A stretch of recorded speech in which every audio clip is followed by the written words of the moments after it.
जनादेश न्यूज और आपके साथ मैं हूं ममता सिंह। तो चलिए शुरुआत करते हैं आज की कुछ खास बड़ी खबर से। आम आदमी पार्टी के पूर्व सैनिक प्रकोष्ठ के प्रदेश अध्यक्ष कमांडो अशोक ने कहा कि भाजपा सरकार में देश में महंगाई चरम सीमा पर है और लोग भुखमरी की कगार पर पहुंच गए हैं। कमांडो अशोक ने आज बिजनौर में पत्रकार वार्ता के दौरान कहा कि डीजल पेट्रोल के दाम आसमान छू रहे हैं, जिसका असर आम लोगों पर पड़ रहा है। वहीं दूसरी ओर रसोई गैस महंगी होने की भी जनता को खासी परेशानी का सामना करना पड़ रहा है। उन्होंने कहा कि भाजपा सरकार उद्योगपतियों को लाभ पहुंचाने का काम कर रही है। साथ ही उन्होंने कहा कि आगामी नगर निकाय चुनाव में आम आदमी पार्टी उत्तर प्रदेश में अपने पार्टी के कैंडिडेट मैदान में उतारेगी। जनादेश न्यूज के लिए नीरज पाल की खास रिपोर्ट। देखिए जी, दिखाई कहाँ दे रहे आदमी याद ना रहा है। नहीं, उनका सवाल सही है, मैं जवाब देता हूँ उसको। दरअसल मैं मई में मुझे लगाया गया, अपॉइंट किया गया आम आदमी पार्टी की तरफ से नोएडा से कि आप बिजनौर में जाइए, वहाँ पे सेंट्रल एक्टिव होना चाहिए। और मैं आपको विश्वास दिलाता हूँ, और विश्वास क्या यकीन भी होगा जब आप लोगों को सड़कों पे देखोगे। आपने लगभग 2-3 महीने से आप लोग देख भी रहे हो भीड़ को लेकर के। लगभग 10 से 15 लोग होते थे यहाँ पे बिजनौर के अंदर, और अब आपको भीड़ मिलेगी सड़कों पर। हजारों लोग जुड़ रहे हैं आम आदमी पार्टी से, और अब कहीं ना कहीं सक्रियता बढ़ती जाएगी आम आदमी पार्टी यहाँ से आपको मिलेगी सड़कों पर। एक साल में 2-3 जिला चेंज हो गया आम आदमी पार्टी की। जिला अध्यक्ष को लेकर के देखो, मैं इतना ही कहना चाहूंगा कि यदि मैं फौज में हूँ, ऑन ड्यूटी हूँ, मुझे कोई वर्क दिया गया आर्मी की तरफ से और मैं वो ड्यूटी नहीं निभाऊंगा सही ढंग से, तो कुछ ना कुछ ऊपर नीचे होती भाई, आप पद हटाई दूसरा दी दिया, तो ये तो चलती रहती है परंपराएं। आपका सूचना तंत्र भी कमजोर है जी, आपको जो सूचना तंत्र रहा वो भी कमजोर रहा। नहीं देखो, हम लोग मेहनत कर रहे, बड़ा राज्य है, थोड़ा समय तो लगेगा बनने में, बट ये सबसे बड़ी चीज है कि आप मेहनत कर रहे हो, प्रयास कर रहे हो। हमें तो बिजनौर जिले में नगर निकाय चुनाव नजदीक आने वाले हैं, तो हमारी पार्टी को बिल्कुल निकाय चुनाव के अंदर पूरे उत्तर प्रदेश के अंदर आम आदमी पार्टी पूरी ताकत के साथ हम बहुत सीरियस लेने जा रहे हैं इस निकाय चुनाव को। आपको कहीं भी कमजोर पक्ष नहीं दिखेगा आम आदमी पार्टी का निकाय चुनाव, ये विश्वास दिलाते हैं। साल के अंदर भारत देश के अंदर ये आंकड़े हैं केंद्रीय मंत्री जितेंद्र सिंह के, जो उन्होंने लोकसभा के अंदर दिए हैं। उन्होंने कहा है कि पिछले 8 साल के अंदर लगभग 22 करोड़ युवाओं ने रोजगार मांगा, और मिला कितनों को?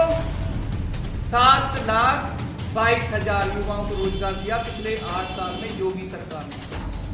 और आप लोगों को पता होगा अच्छे से, योगी जी ने, मोदी जी ने क्या बोला था कि 2 करोड़ युवाओं को रोजगार देंगे। कहाँ 2 करोड़, कहाँ 8 साल में 7,22,000 सिर्फ कितने युवाओं को रोजगार मिला है? अभी भी लगभग 9 लाख पद रिक्त पड़े हुए हैं हिंदुस्तान के अंदर नौकरी के, 9 लाख। खुद मैं फौज की बात करूं, 1 लाख से ऊपर ज्यादा पद खाली पड़े भारतीय सेना के अंदर, जिनको नहीं भरा जा रहा। पिछले 3 से 4 साल के अंदर पद ही नहीं भरे जा रहे, सिर्फ वैकेंसी खाली छोड़ी जा रही है। कि जैसे 2024 का चुनाव आए तो उसमें एक बड़ा मेला, जो कि आज भी लग रहा है, लगभग 75,000 युवाओं को दिए जा रहे हैं, नियुक्ति पत्र दिया जा रहे हैं। अरे जो हक बनता है युवाओं का, उसके लिए भी तुम इतना बड़ा माहौल बनाते हो, बड़े बड़े मंच को सजाते हो, बहुत बड़ी कृपा कर रहे हो तुम। वो हक बनता है युवाओं का, रोजगार उनको दिया जा रहा है, उस पर भी तुम उत्सव का माहौल बना देते हो। जो तुमने खुद कहा था कि 2 करोड़ युवाओं को रोजगार देंगे, उसमें तुमने 8 साल के अंदर सिर्फ 7,22,000 युवाओं को रोजगार दिया है। तो अपनी कथनी करनी में फर्क तो देखो कम से कम। एक योजना लेकर के आएंगे भारतीय सेना के अंदर कि जो फौज से आएगा उसको फौज ही नहीं अग्निवीर बोला जाएगा। आप सब लोग जानते हो अग्निवीर को लेकर के कितने हमारे युवा भाइयों ने खुदकुशी की, फांसी के फंदे पे लटके, कितने युवा सड़कों पे मिले आपको इसका विरोध करते हुए, लेकिन कोई फर्क नहीं पड़ा केंद्र सरकार के ऊपर। और वो योजना लेकर के युवा जा रहे हैं, मजबूरी है ना उनके बेचारे। एक कहावत है ना, गांव के अंदर हम लोग वोटते हैं, मरता क्या नहीं करता। तो जब स्थिति ऐसी बना दी केंद्र ने युवाओं को लेकर के, तो उनके पास कोई चारा ही नहीं है, तो बेचारे हो जाएंगे भर्ती देखने के लिए। जा रहे हो, 17 साल में जॉब पाएगा वो, उसके बाद 21 साल में आप उसको रिटायर करके घर भेज दोगे। अब 21 साल के बाद कहाँ जाएगा, ये सोचने वाली बात है। एक जो सम्मानजनक नाम मिलता था फौजी, वो भी आपने छीन लिया। और इनके लिए योजना क्या लेकर के आई है? इनको कोई पेंशन मिलने वाली नहीं है, इनको कैंटीन और स्वास्थ्य की सुविधाएं मिलने वाली नहीं है। और तो और यदि भगवान ना करे कोई बच्चा शहीद हो गया बॉर्डर के ऊपर, तो उसको शहीद का दर्जा भी नहीं दिया जाएगा। ये कौन सी मानसिकता है? माँ भारती के साथ में भी गद्दारी करोगे तुम लोग। जो चीजें चली आ रही कंटिन्यू, कम से कम उनको तो रहने दो। जो जरूरी चीजें, आप शिक्षा को लेकर भी खिलवाड़ कर रहे हो। और बहुत गरीबी को लेकर के तो सिर्फ बिहार और झारखंड को छोड़ करके तीसरा स्थान है इस हिंदुस्तान के अंदर उत्तर प्रदेश का गरीबी में। सिर्फ एक चीज में उत्तर प्रदेश नंबर 1 है,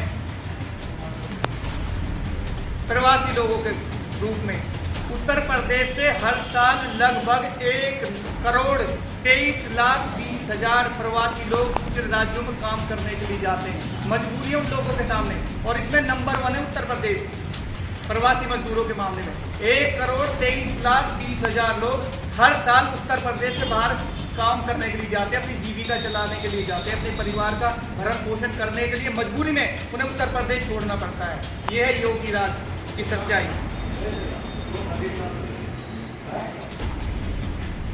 और जहां तक मैं गरीबी को लेकर के जरूर एक बार कहना चाहूंगा आप लोगों से कि 2016 के अंदर 2016-2017 में योगी सरकार आई। 2016 के अंदर उत्तर प्रदेश सरकार के ऊपर जो कर्ज था वो था 3.85 लाख करोड़, जो 5 साल में बढ़कर के 6.91 लाख करोड़ हो चुका है।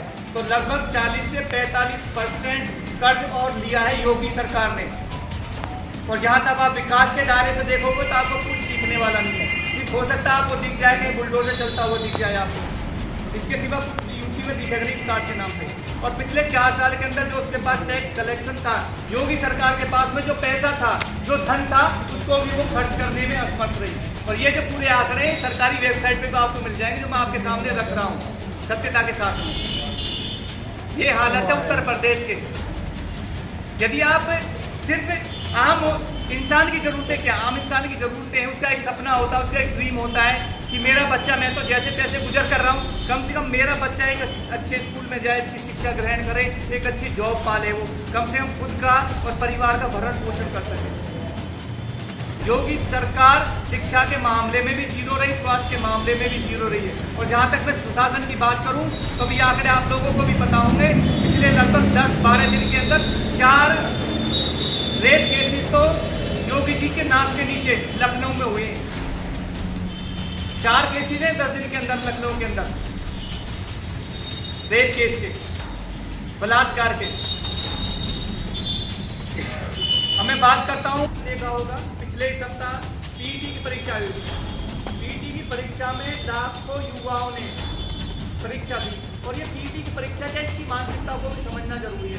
ये सिर्फ बी और सी ग्रेड के लिए जॉब देने के लिए होती है। टेट की परीक्षा जो होती है, इसमें सिर्फ अपनी सत्यता, अपने आप को दिखाना है कि मैं काबिल हूँ नौकरी लेने के। अब मुझे तो बड़ा दुख होता है, मैं खुद 20 साल फौज में रह करके आया हूँ। क्या कभी किसी विधायक, सांसद या किसी मंत्री की कोई परीक्षा होती है क्या? कोई परीक्षा नहीं होती। विधायक भी अंगूठा टेक बन सकता है, सांसद भी अंगूठा टेक बन सकता है, मुख्यमंत्री, मंत्री भी अंगूठा टेक बन सकता है, लेकिन एक बी और सी की ग्रेड की नौकरी पाने के लिए आपको अपने आप को साबित करना पड़ता है कि मैं इसके योग्य हूँ। टीटी की परीक्षा से आपको नौकरी या जॉब मिलने वाली नहीं है, सिर्फ अपने आप को साबित करना है कि हाँ मैं जॉब के काबिल हूँ। कितने बच्चों ने धक्के खाई, आपने भी वीडियो देखी होगी, ट्रेनों में बुरा हाल रहा, कितनों को चोटें लगी बच्चों के अंदर। और वहीं पे जहाँ रेलियाँ होती है ना, रेलियों के लिए बस लग जाती है, उनका लंच पैक, ब्रेकफास्ट पैक बस में मिलता है और बड़े शानदार ढंग से उन्हें रेलियों में ले जाया जाता है लोगों को। वहाँ पूरी सुविधाएं होती है, वहाँ किसी तरह की कोई समस्या नहीं आती। लेकिन जब हमारे खुद के बच्चों के भविष्य से जुड़ी बातें आती है तो सड़कों पर खुला छोड़ दिया जाता है कि बस कोई देख रेख करने वाला नहीं है, तुम्हारा जो करना तुम करिए।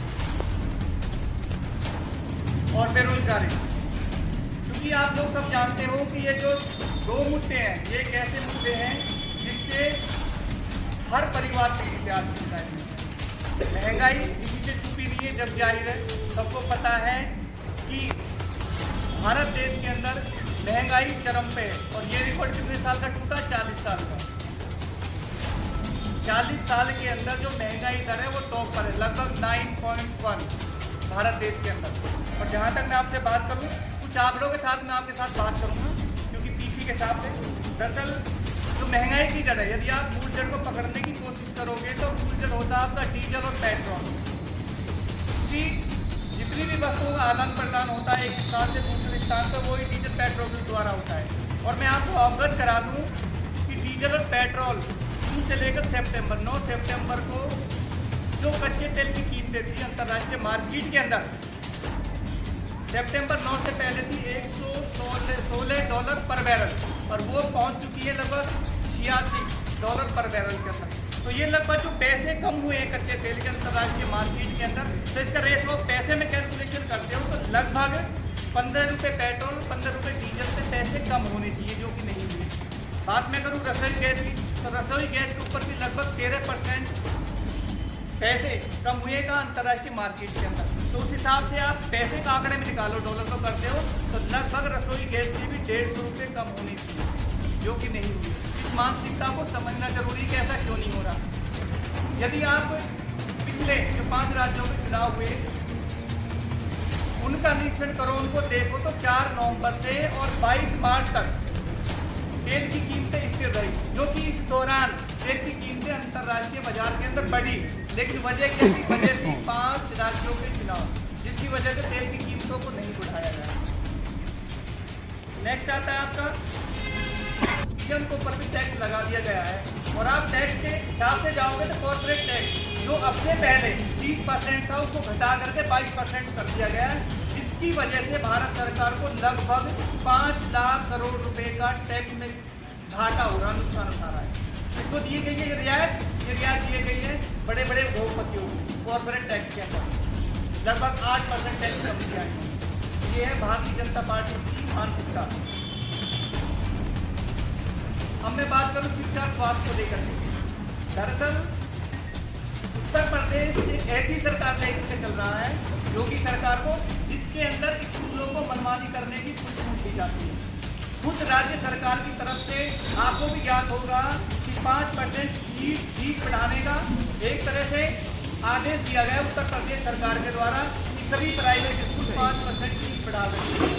और आपने भी जल्दी में सुना होगा इलाहाबाद के अंदर यूनिवर्सिटी के अंदर लगभग 400% फीस बढ़ा दी गई, उस पर धरना प्रदर्शन जो उस पर चल रहा है। और मेरे बगल में, मैं नोएडा से आता हूँ, मेरे बगल में एक अलीगढ़ पड़ता है, शहर आप सब जानते हो। वहाँ पे सरकारी स्कूल के अंदर एक छत गिर जाती है क्लास के अंदर, और लगभग 6 बच्चे दब जाते हैं इस क्लासरूम के अंदर, और उनकी हड्डियाँ टूटी, पैरों के हाथ टूटे छत की गिरने की वजह से। तो ये हालत है उत्तर प्रदेश की शिक्षा की। पिछले 2 साल के आंकड़े दे रहा हूँ मैं आप लोगों को। 2018 से 2020 के अंदर लगभग 26,074 सरकारी स्कूल बंद कर दिए गए योगी सरकार के द्वारा। ऐसा क्यों हो रहा है? लगभग 26,074 स्कूल सरकारी बंद हो चुके हैं उत्तर प्रदेश के अंदर, सिर्फ 2 साल के आंकड़े हैं 2018 से 2020 के अंदर। और जहाँ तक मैं बात करूँ स्वास्थ्य को लेकर के, स्वास्थ्य के अंदर चाहे वो कैंसर की बीमारी, कैंसर की दवाइयाँ महंगी होती थी, किडनी की दवाई महंगी होती थी, और टीबी की दवाई महंगी होती थी। वक्त हो गया एक छोटे से ब्रेक का। ब्रेक के बाद फिर से हाजिर होंगे ऐसी कुछ खास बड़ी खबरों के साथ। तब तक के लिए नमस्कार।